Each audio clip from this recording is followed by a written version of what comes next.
Bola som v Gizmi Cakes, ktoré môžete nájsť v Bratislave. A oni ako prvý, myslím si, sem priniesli práve tento trend týchto akože reálnych ovocí s tým, že je to vlastne dezert. Prvý tu vyzerá ako citrón. Dokonca má na sebe aj takú posypku, že to vyzerá ako reálna kôra. Začnem rovno s týmto rozpadajúcim sa citrónom, keďže som išla z Bratislavy hodinu sem, kde bývam. Takže vôbec to nedávam za zlé cukrárni.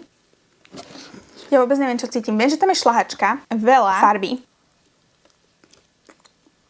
Toto zelené chutí ako limetka. Na vrchu je vlastne čokoláda. 7 z 10. Ďalej mi pán predstavil túto novinku, ktorú tam mali, ktorá by mala byť broskyňová. A vyzerá to tak dobre, že to ani nechcem zjesť. A ja zbožňujem broskyne. Moje obľúbené ovocie cez leto sú broskyne alebo nektarinky.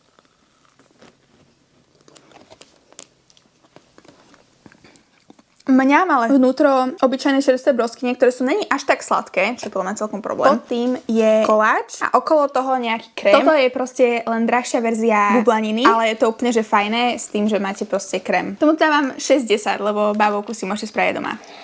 Bábovku nie. Jak si to volá? Bublaninu.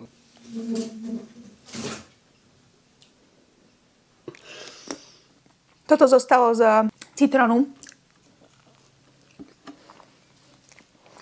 Dobre, teraz to mám moc kyselé.